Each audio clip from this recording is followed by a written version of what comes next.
believe the first thing on the agenda is the approval of the minutes. Is there a motion to approve? I have a request on the second page under letter C, board discussion, the 7th line from the bottom, my name is misspelled again. It should be Siegfreid.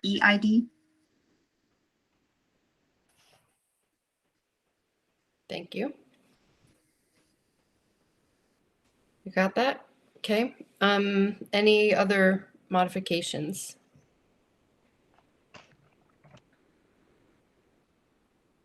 Okay, hearing none. I guess we need a motion, I think. This is Eric. I'd move to approve. Is there a second? Second. Okay, and all in favor? Aye. Aye. All opposed? Abstentions? Okay, great. Minutes stand approved. Sorry, I have to abstain because I didn't get the materials to review in advance. Oh, thank you. Okay. So just getting to the next item. Okay, perfect. Were there any more housekeeping items? Sorry, I kind of skipped straight to minutes. Yeah, we do have a couple updates for July 1, which I'd like to note, and one announcement. So the first, we do have some policy changes occurring on July 1st, which I'd like to make the committee aware of. The first is, as part of our long-term opioid efforts, we had initially started with an opioid naive MME limit of 90, and then an opioid experience limit of 180 MMEs. And the goal over time was to reduce that high dose or experienced opioid limit down in staged approach every 6 months, as our members were also titrated down to achieve a common 90 MME limit. And in July, we will be implementing a uniform limit for opioid MMEs of 90 for all of the fee-for-service population. And we will be reviewing some of the data next month, but we have just over 20 folks who are above 90 MMEs on the fee-for-service side. So the second update is, as you recall, earlier this year, the board reviewed ADHD use in children and in adults, and we're implementing our first ADHD stimulant medication edit.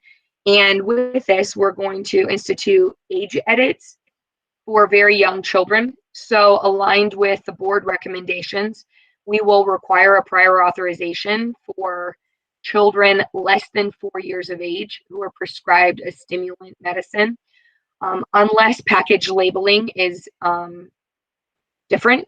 So there are several different medicines that have a 6-year age limit as their minimum indication. So for those, we have established a 6-year and younger age edit. And a comprehensive list of this will be included in July's newsletter, the MIB, Medicaid MIB, as well as updated in the manual in the system. And then the third, just housekeeping item, I did want to congratulate Dr. Eric Cannon on his recent promotion, so to Chief Pharmacy Officer with Select Health. So congratulations, Eric. I think I got your title correct. Thank you. Yeah, you're welcome. That's about all that we said, so thank you. So we appreciate his contributions to our board and participation with us here to help the Medicaid program. And we, anyway, congratulations on your new role.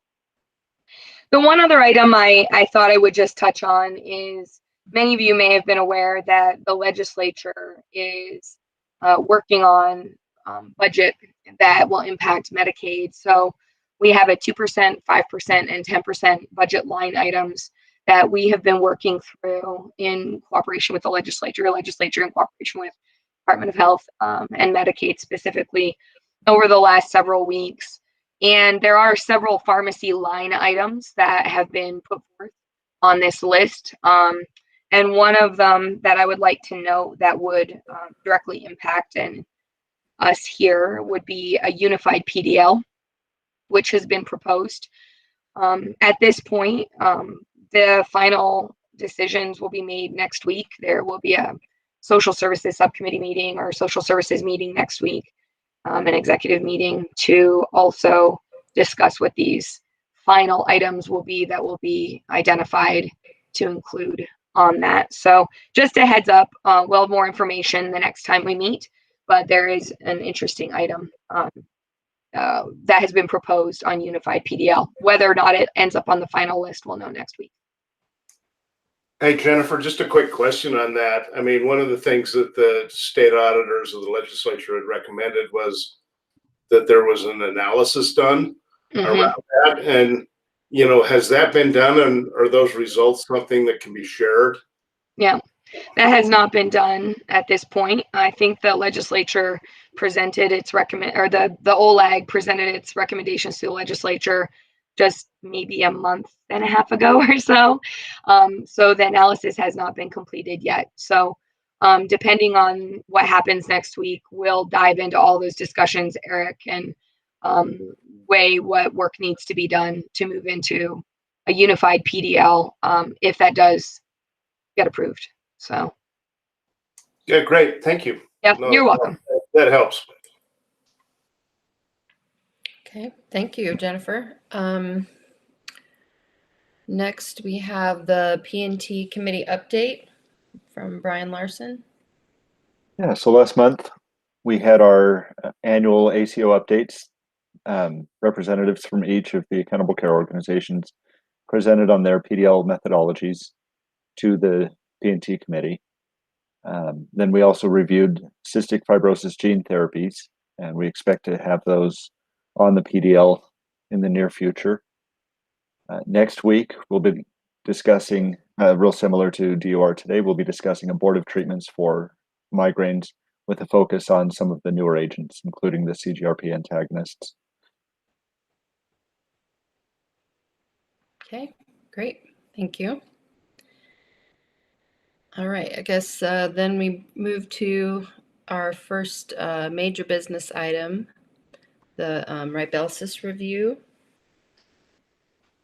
All right, good morning. I'm going to go ahead and present some slides this morning. Let me try to get that up and going here.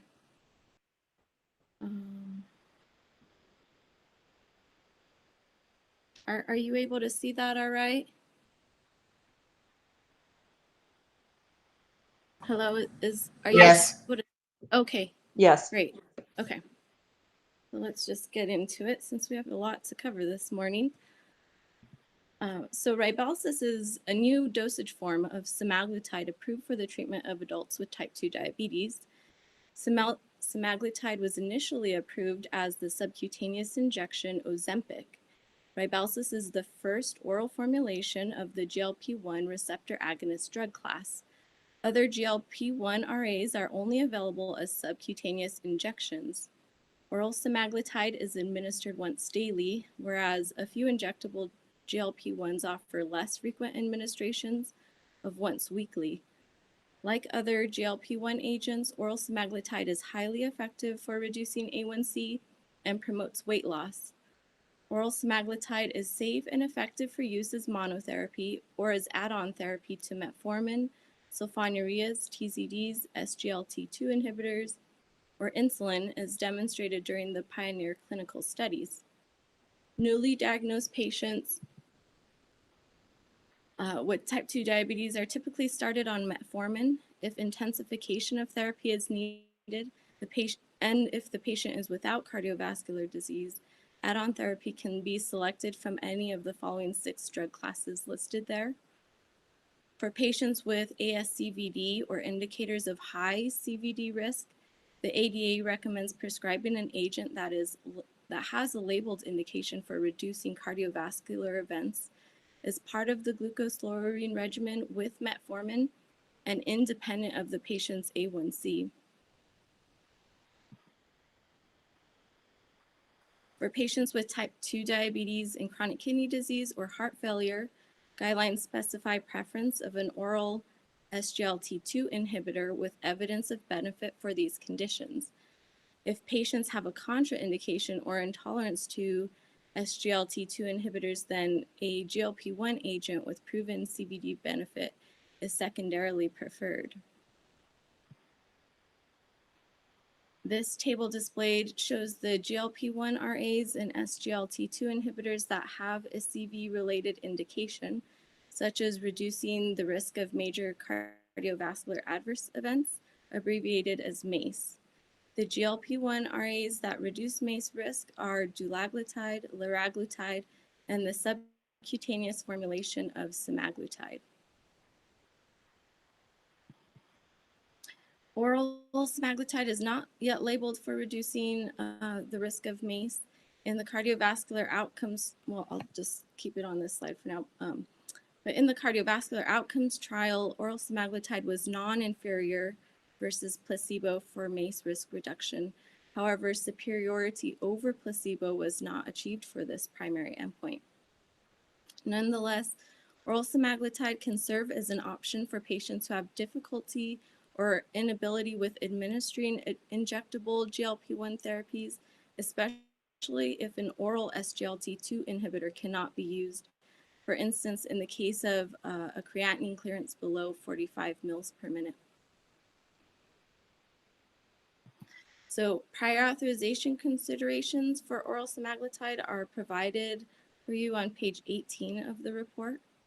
I'll just talk about a couple of them, but there are more listed on the page there.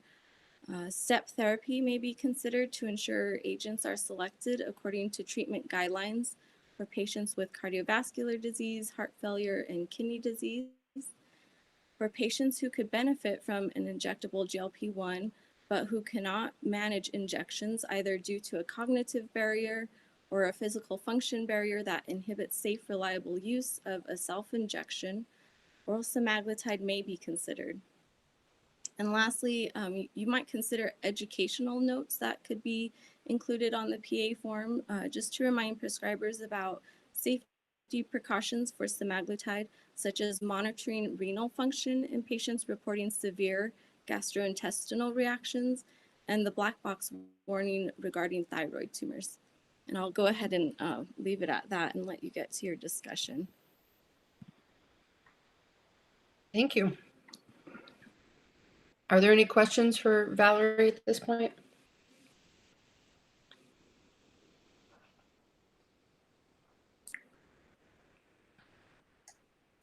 I mean, Go ahead. Do you want to comment more on kind of the non-superiority to placebo on MACE?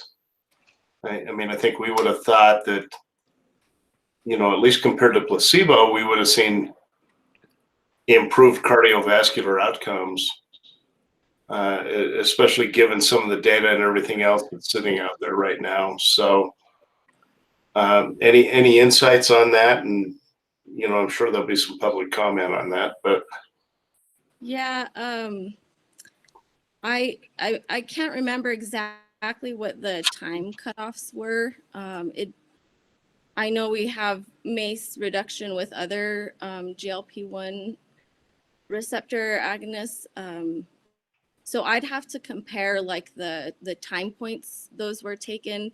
It might be that, you know, if the study would have gone longer, maybe they would have seen more benefit, or if they would have included more patients. I know another study is ongoing that will look at that cardiovascular endpoint. The other thing I wonder about too is the oral semaglutide product. It seems to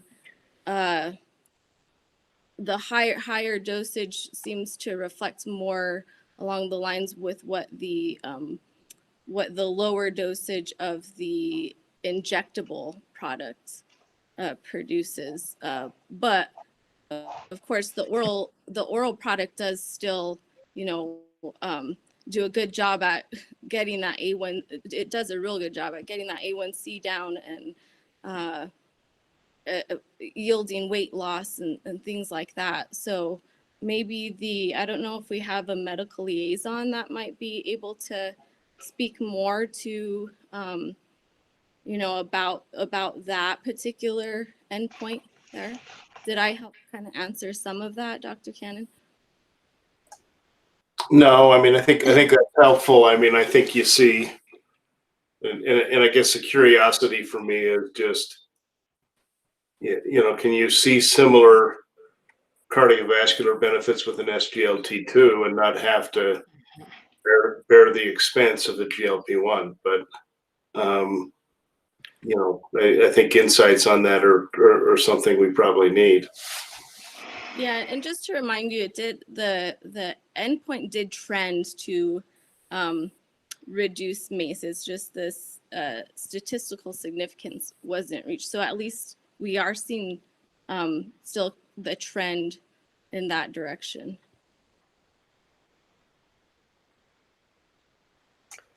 Yeah, and these are pretty smart people doing these trials. So I think we're guaranteed they powered the study to show benefit. So when we don't see benefit, I guess it raises a few more questions.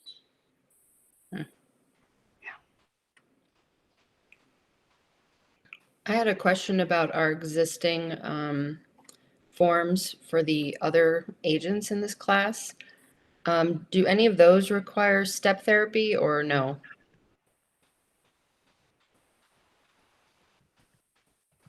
So Brian, do you want to comment on PDL status of these products? We have several that are preferred. So it's basically, if it's preferred, there's no requirement. It's open. If it's a non-preferred, then it would require failure of a preferred product in the same class. Mm-hmm. No drug-specific PA for the injectable. Correct. Okay. All right. Do we want to move to public comment?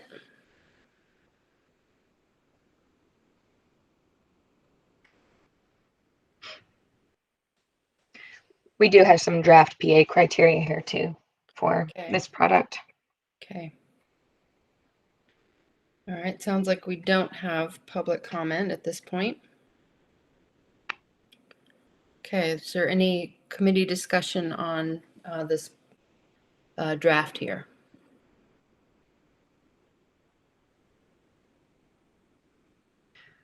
Yeah, so I can walk through this for the committee. Fairly straightforward criteria for this product. It will be listed as non-preferred on the PDL, would be the proposal, with clinical PA criteria tied to it. Criteria for approval, as indicated, all criteria must be met with supporting documentation. You can see that obviously a requirement of a diagnosis of type 2 diagnosis, continued use of metformin at appropriate or tolerable dose, unless the patient is contraindicated to receiving that. And then we did create a step-through criteria for trial and failure, or contraindication to the preferred SGLT2s, as well as an injectable GLP-1. On this, we put quantity limits on it to receive 30 per 30 days.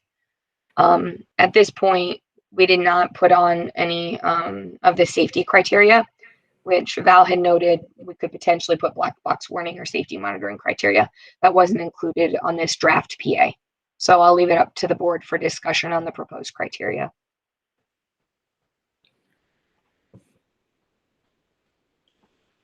There is one thing that stands out to me. I feel like we need to have something in there for folks who can't use an injectable due to some kind of disability, and that would basically allow them to skip trial and failure.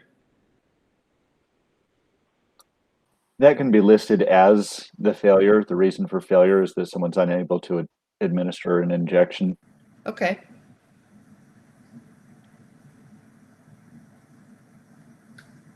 Or you might interpret that as contraindication too.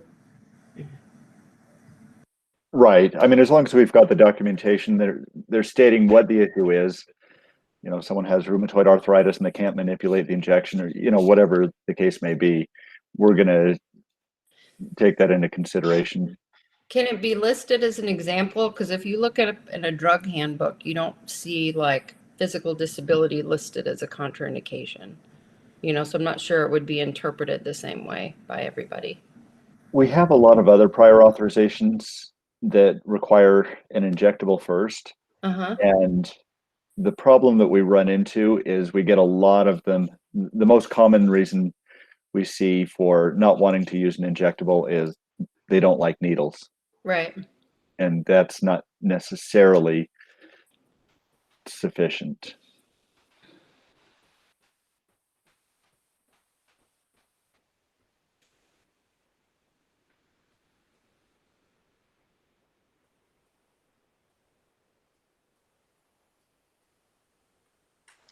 So the inability to use an injectable really, to me, kind of generally would fall under contraindication, not a medical contraindication, but a physical contraindication, meaning inability to use. So, I mean, I've patients who don't have fingers. I mean, you know, or they don't have arms. I mean, Yeah. you know, whatever it is. So that's a contraindication. They can't actually use the injectable, as opposed to they have a preference where they don't want to use a needle, and because of a and you know, the psychiatrist might weigh in. There might be somebody who has such a severe needle phobia, in which case that would be a psychiatric contraindication, and that would have to be documented, as opposed to they just don't like a needle. Right. So I think that would cover that, and you would want it to rise to that level. What if it said contraindication to drug or dosage form? Still a contraindication. So.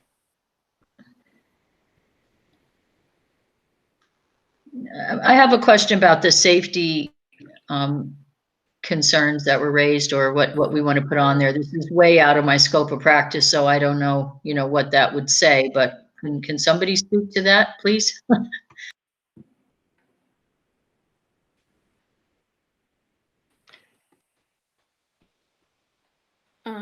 Are you talking about just the notes I mentioned? So there is a black box warning regarding thyroid tumors on GLP-1 RAs.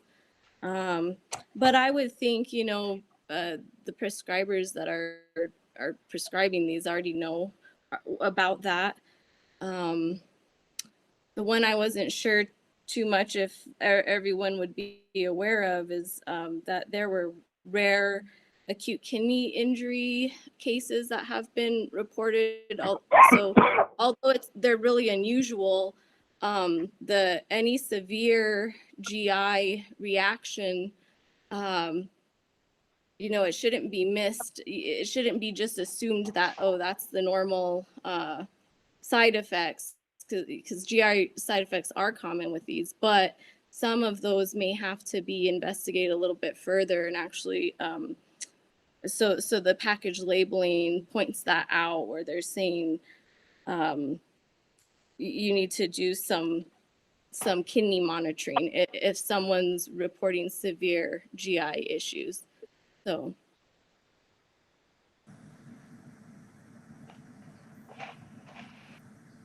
I mean, I didn't hear anything in that would go into the PA, though. Is there something that I missed that folks thought should go into the PA? I think it sounds more informational. You know, will monitor for, or, you know, just informational. We have historically not included that type of information. We do have the black box warning for the concurrent use of opioids and benzodiazepines noted on that prior authorization form, just to really put it in the requester's face of the risk of respiratory depression. But we historically haven't included, you know, these types of warnings on other PA forms. So certainly open to suggestions if the board feels strongly about that, but No, I apologize. I was having a little trouble with my connection this morning, so I think I'm good. I just want to make sure I didn't miss something. Thank you.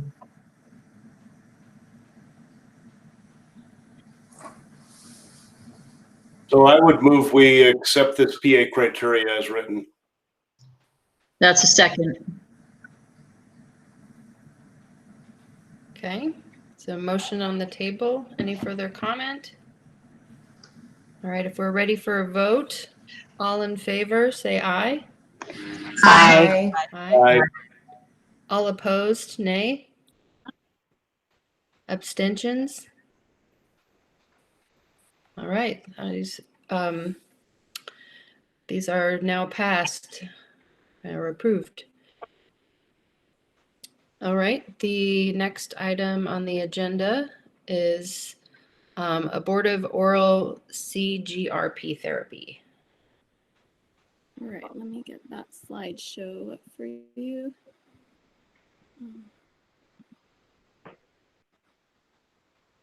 Can you see that one there? Is that slideshow coming through all right? Yep. Okay, great. Okay. Migraine headache is a common neurological condition impacting about 16% of US adults. Migraines are classified according to symptoms such as migraine with or without aura, and according to attack frequency, either as episodic migraine or high frequency migraine, known as chronic migraine. Chronic migraine accounts for about 8% of the total migraine cases. Most patients with migraine may rate their pain level as severe. Approximately 20% of patients with episodic migraine suffer from moderate to severe headache-related disability. And of those experiencing chronic migraine, at least 50% have moderate to severe related disability. This review focuses on the newly approved oral CGRP antagonists, rimegepant and ubrogepant, that have been developed for the acute treatment of active migraine. In other words, these are abortive migraine therapies. There are also 4 previously approved CGRP antagonists on the market that are monoclonal antibodies, but they are indicated for the prevention of migraine. Rimegepant and ubrogepant do not have an indication for migraine prevention, though rimegepant has preliminary positive results for migraine prevention with scheduled dosing. In the pivotal clinical trials for rimegepant and ubrogepant, patients were instructed to treat moderate to severe migraine-related pain. A second dose of ubrogepant was allowed 2 hours following the first dose if needed for symptom recurrence or persistence. A second rescue dose was not studied with rimegepant, so the max per day is the single 75 milligram dosage. Safety is established for treating up to 8 migraines per month with ubrogepant and up to 15 migraines per month with rimegepant. Dose adjustment or restrictions for each medication are dependent on drug interactions involving CYP3A4 metabolism or the efflux proteins BCRP and P-glycoprotein. Migraine treatment strategies can involve monotherapy with an abortive agent or can incorporate concomitant use of a preventive agent for the purposes of decreasing migraine frequency with intermittent use of an abortive agent for residual migraines. Migraines can vary in severity, frequency, and by response to therapy between patients or between attacks in a single individual. Some factors considered when choosing a medication include patient preference, the frequency and intensity of migraine attacks, the patient's symptom profile, including level of disability, whether they have nausea or vomiting, response to previous treatments, comorbidities such as cardiovascular disease, and concurrent medications. The goals of acute treatment are to provide rapid and consistent pain relief, restore functional ability, and minimize adverse effects. All patients with migraine are to be considered for as-needed treatment with abortive therapy. Some patients may need at least 2 types of acute medications to be used depending on the severity of their attack and the need for a rescue therapy. If patients are using acute treatments 2 days per week or more, they should be offered preventive therapy. The aim of prevention is to better manage migraine pain and disability, but it also helps avoid high-frequency use of traditional abortive agents, which has been associated with medication overuse headache or conversion to chronic migraine. Along with triptans and dihydroergotamine, recently approved agents, rimegepant, ubrogepant, and the serotonin receptor agonist lasmiditan are all options for the treatment of moderate to severe migraine. However, as a cost-effective approach for treatment decision-making, the 2019 position statement by the American Headache Society advised that these new therapies be reserved for patients with contraindications to triptans or with inadequate response or intolerance to at least 2 oral triptans. The CGRP antagonists are well-tolerated medications and are not known to cause vasoconstriction. Most common side effects include nausea for rimegepant and nausea and somnolence for ubrogepant.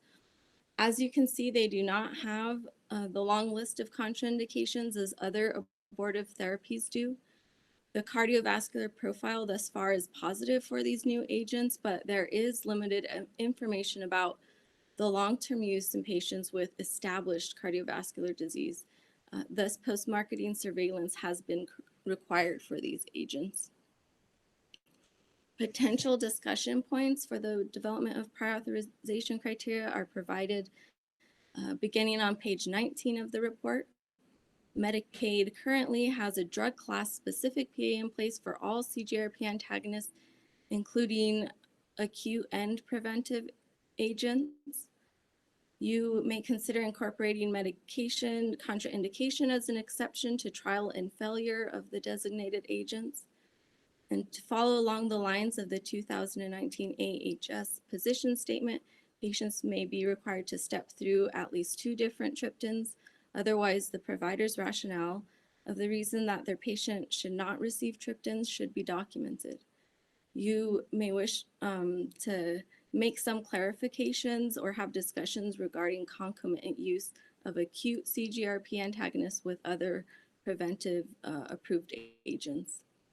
In summary, rimegepant and ubrogepant serve as additional migraine treatment options, especially for patients who have contraindications, intolerance, or insufficient relief with traditional abortive therapies. And that's all I have for you on that one. Thank you, Valerie. Okay, any questions at this point?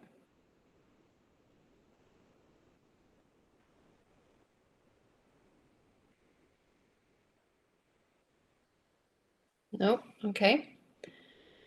All right, so should we move to public comment? I think we might have another presentation. Oh, okay, sorry. Quickly, sorry. We do have a couple public comments after the PA is presented, but Yeah. Noon will be presenting Rayvow as a short overview of that product for the board for Perfect. consideration, please. Yeah, sorry. All right. Thanks, Jen. Share my window. Okay.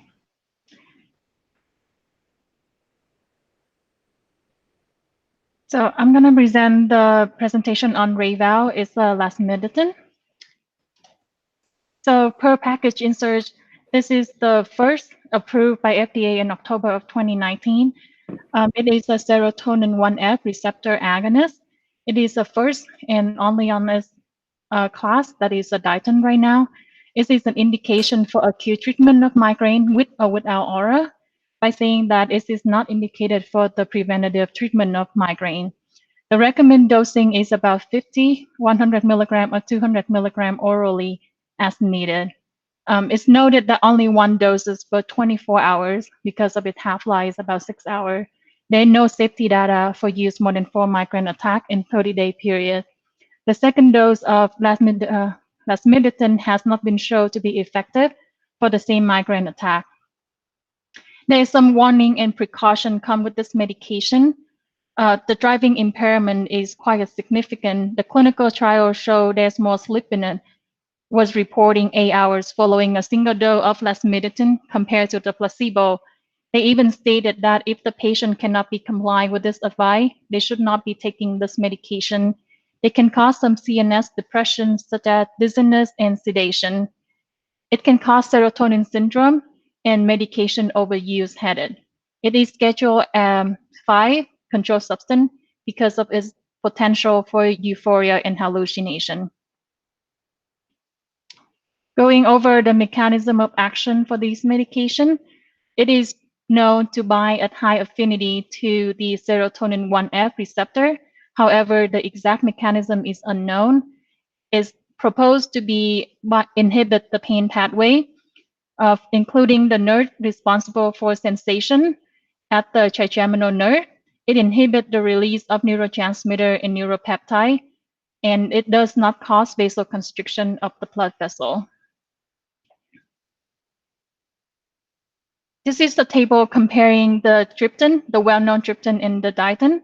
So for the tryptin, is it targeting the serotonin, not the serotonin, the receptor 1B and 1D, when the ditin is targeting the 1F receptor.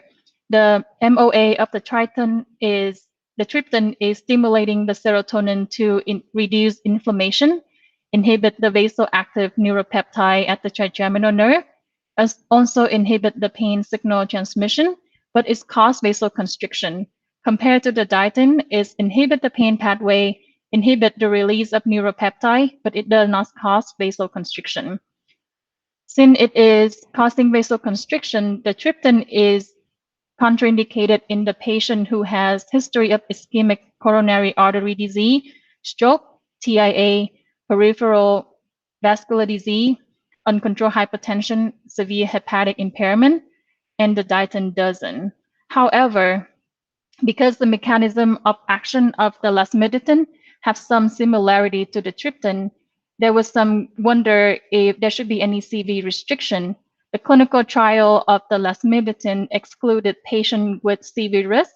However, the FDA doesn't have any restriction on that.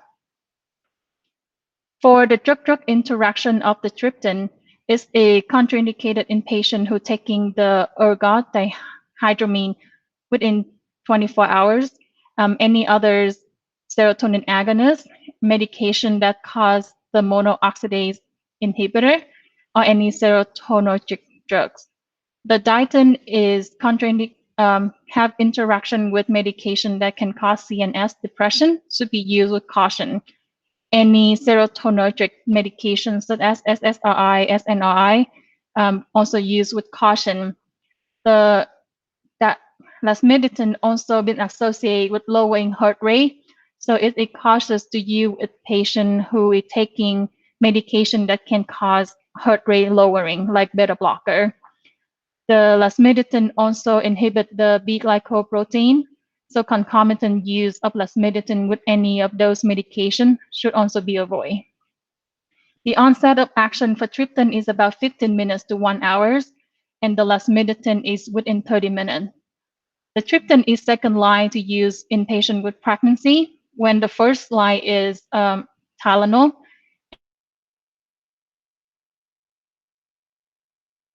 And the ditin. However, the animal study show that there's an increased incidence on fetal abnormality. For use in children, tryptin can rizatriptan is approved for children who is 6 to 17 years old. The alomotriptan, sumatriptan, used for children who is 12 years and older, and the Zolmic nasal spray is approved for 12 years and older, when the lasmiditan only approved in adult. The tryptin come in tablet, ODT, nasal spray, and injection, when the ditin is only come in tablet. For claim, since the ditin is approved in October of 2019, from October of 2019 to June of 2020, for fee-for-service population, there's 2,068 claims for the tryptin, and we so far have 0 claim on the ditin. For the acute migraine pharmacotherapy Val already presented this, but I'm going to go over that shortly and quickly. Recommendation from the 2019 American Headache Society position statement. For mild and moderate, they recommended NSAID, non-opioid analgesic, acetaminophen, or caffeine analgesic combination. For moderate to severe or second line for mild to moderate attack, they recommended triptan or dihydroergotamine. When the patient is contraindicated to taking triptan or fail to respond or tolerate to at least 2 oral triptan, they recommended abortive CGRP as Val was presenting, or this medication lasmiditan. For PDL status and PA criteria, we propose to have this medication at non-refer. Currently on the refer side for abortive migraine on PDL right now is Relbax, Britriptan, ODT, included the ODT formulation, sumatriptan tablet, or the Nurtec, the Rimepigen. PA criteria will be created for this medication as 18 years and older, diagnosis of migraine headache, have trial and failure or contraindicated to triptan, and either acetaminophen or NSAID. We have quantity limit on this medication as 8 tablets a month. And that concludes my presentation.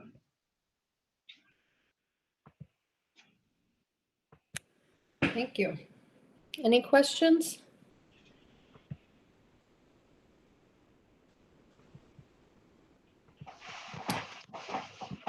No?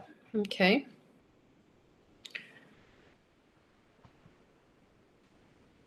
I see we've got the criteria back up. All right, should we take public comment now? Is that a good time? I think we go through the.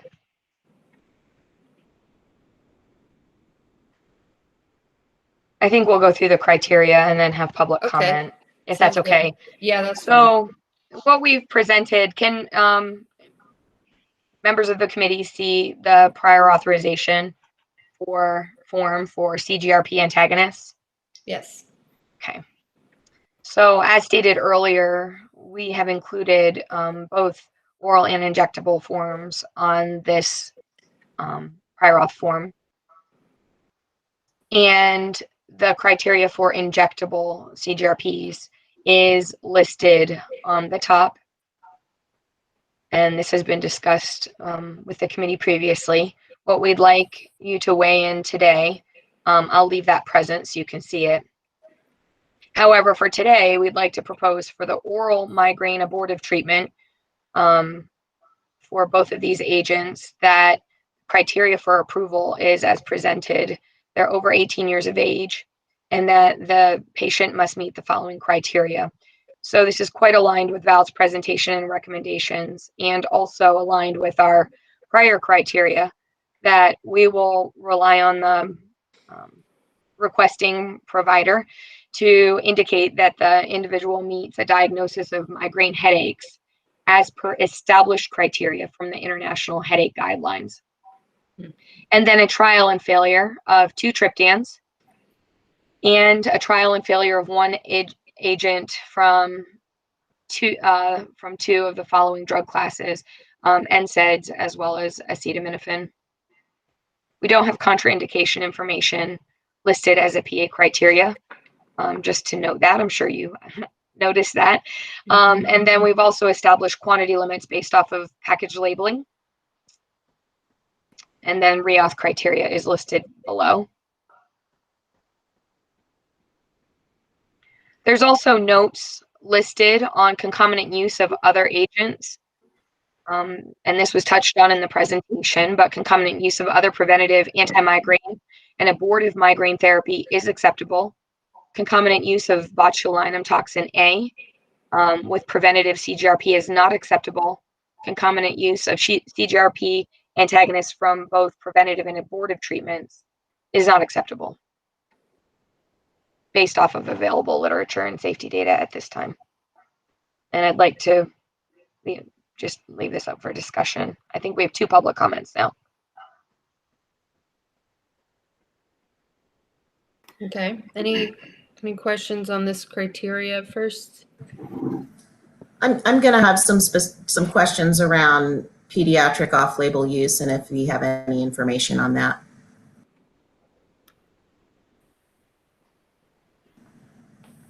I think you just have the words out of order under the third bullet. Trial and failure of one agent from the two following drug classes, right? From two. From I think what you want is two of. Or the following two. the following two drug classes. From both of, you want one agent from both of those? Yes. So Yeah, from one from the two following, as opposed to the. No, I think the and two are reversed, right? Oh, I got it. Okay. Sorry. Yeah. No, I think that's right, because we want one from each, right? At Right, least that's correct. one from both. Trial and Yeah. failure of one agent Yeah. from. The two following, one from each of the two following, right? Yeah. If I understood, we want one from each of the two, right? Yeah, so we should probably have the word each. Each of the two following, yeah. I think that makes it really clear to, yeah, there you go.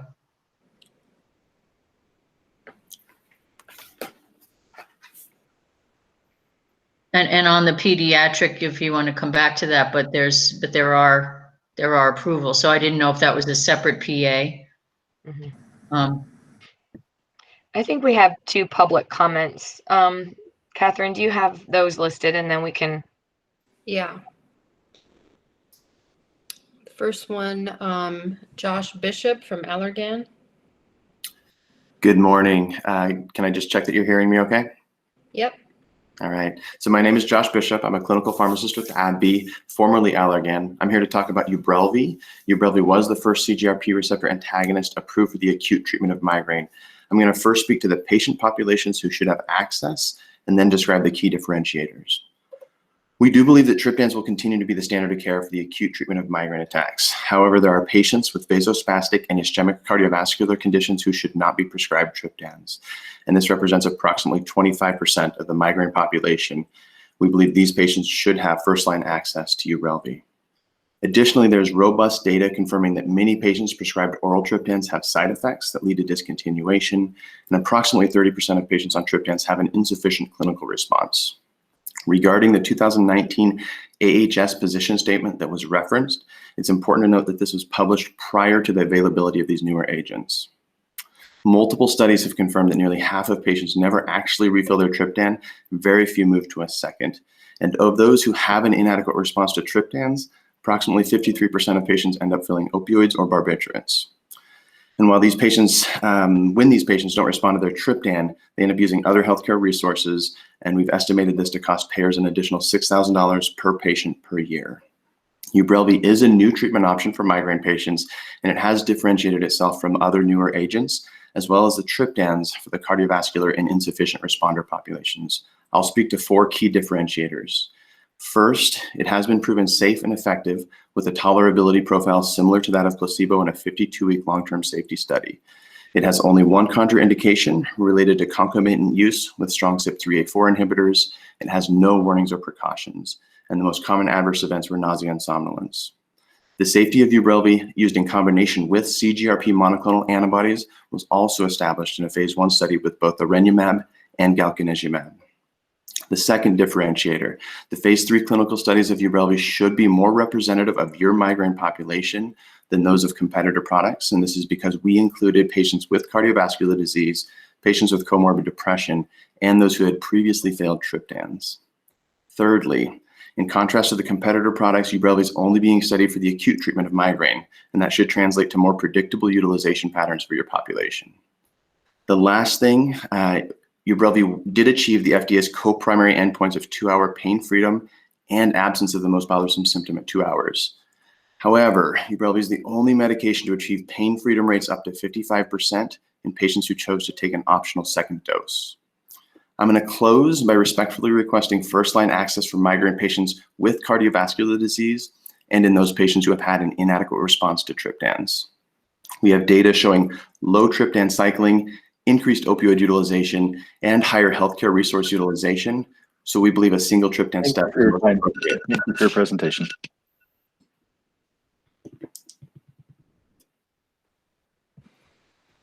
Thank you. Any questions? Do you have any information or data about pediatric use? We do not at this time. It was studied in adults 18 to 75. Thank you. I have a question about that study you talked about with the preventive CGRP antagonists. Is that a published study, or is that I was aware that that was in process? Is that been recently completed, as you're suggesting? Very recently completed, not published. I don't know about publication plans at this point. In brief, the results showed across 40 patients, half of which received iranemab with ubrogepant, half of which received galcanezumab with ubrogepant. There were no differences, statistically significant differences in either adverse events or the pharmacokinetic profile. And Valerie, I'd be happy to share that with you offline if you want more detail. Okay. Any other questions? No? Okay. Thank you very much. And the next public comment is Anthony Wheeler from Lilly. Hi, good morning. It's Anthony Wheeler here. Can you folks hear me okay? Yes. All right, fantastic. Well, I'm an employee of Eli Lilly and Company, which manufactures lasmiditan. This is approved as Rayvow. As you saw in your presentation, this drug is part of its own unique mechanism of action, which is targeting the serotonin 5-HT1F receptor. It's a little bit different than the triptans, which target different serotonin 5-HT1 receptors.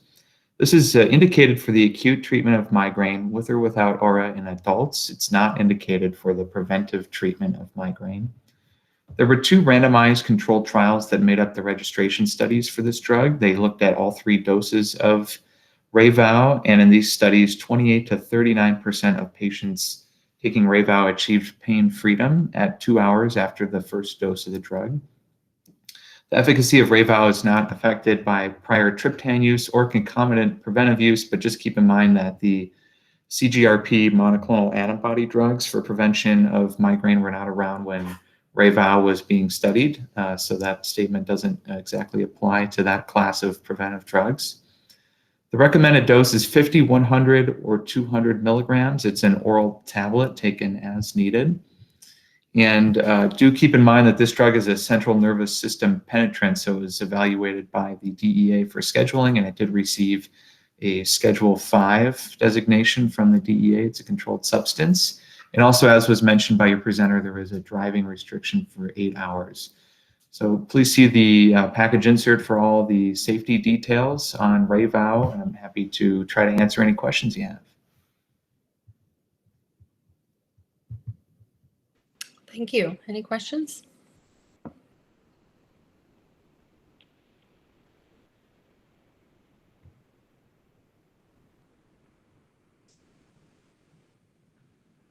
No? Okay. Again, thank you for presenting. Any other comments? Jennifer, do you know of any others? That's what we had. If there are others, they can speak up now and introduce themselves, but we had 2 listed on the agenda. Thank you. Yep. Yeah. And then can you still see the CGRP criteria?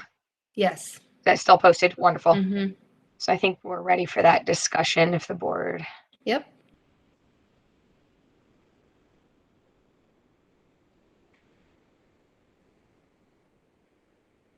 So the one question that was brought up, Dr. Hoffman, around pediatric use, we did ask Josh about that. There is no data on Ubrelvy, the use of Ubrelvy in peds.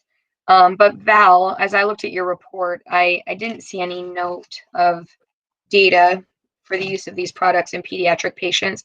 Were you aware if there were case studies or case reports available? I haven't seen anything. I looked through clinicaltrials.gov, and I don't see any planned studies in that population. So, yeah, unfortunately, we don't have much there. I did find some information from, nothing on studies, but there is the American Headache Society Pediatric and Adolescent Headache Special Interest Group released some potential guidance around a targeted population for whom this might be considered. Post-pubertal adolescent patients with frequent migraine greater than 8 headaches a month who have moderate to severe disability associated with migraine measured by PED-MIDAS score greater than or equal to 30, who have failed greater than or equal to 2 preventive therapies, with proper monitoring for bone health, linear growth, weight, BMI, and infections. So again, this is just a consideration that any of the medications where we have a strict limitation for 18 and older, that there may be, with expert clinical input, a need for consideration that pediatric patients may benefit from the medication. And as with any prior authorization, when there's extenuating circumstances, we do take those under consideration and review that information that's submitted. Yeah.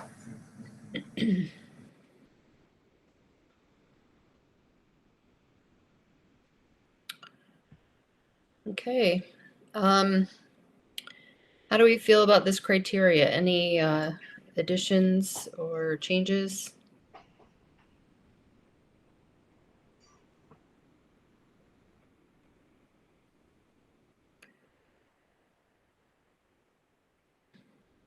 How do we feel about including contraindications to triptans?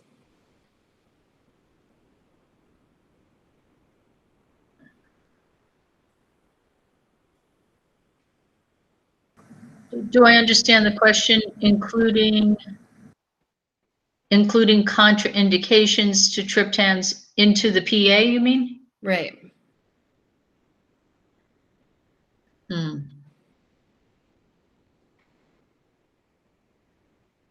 So it could say something like trial and failure or contraindication. Correct. Yeah.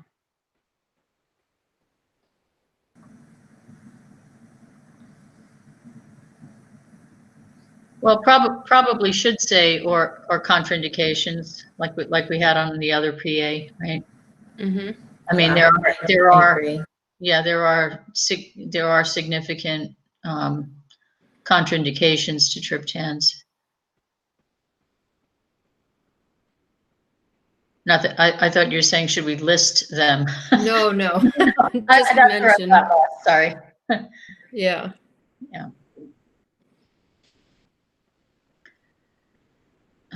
So that would be on the bullet above, a trial and failure or contraindications to. Mm-hmm. Yeah.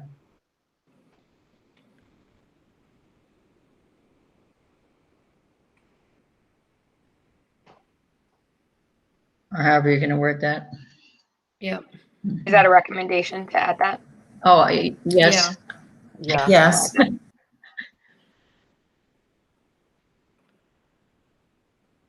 Well, be trial and failure of 2 or contraindicate. Yeah. Mm-hmm.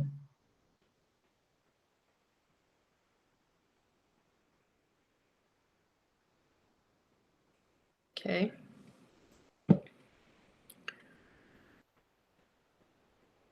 Sounds good. Any other comments or changes? Just a tiny point, Ubrelvy is misspelled under quantity limits. The V and the L are reversed. Thank you. Thanks. Anything else? Are we ready for a motion?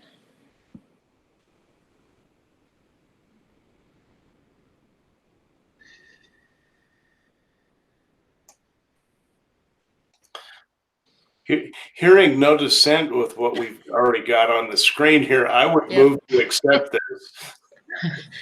Thank Yeah. you. Is there a second? I'll second. Thank you. All right. Any further discussion? Hearing none. All in favor of these revised criteria, say aye. Aye. Aye. Aye. Any opposed, say nay. Any abstentions? All right, those revised criteria pass.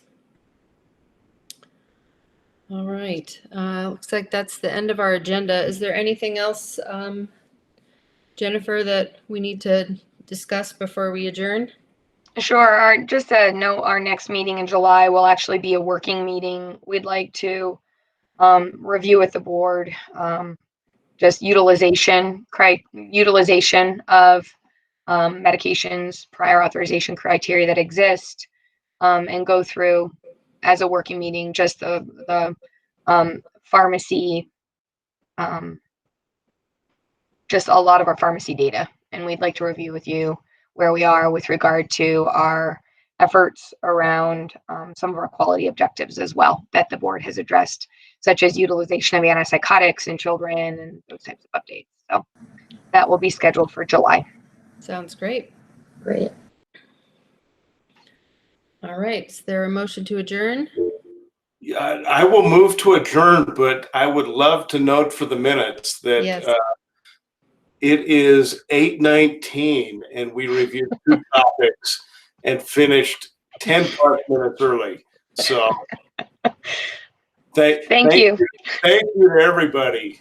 Thanks to Yes, everyone. agreed. It was a good meeting. Okay. Appreciate it. Thank you. And congratulations All right. again. Second. Thank you. Yes, agreed.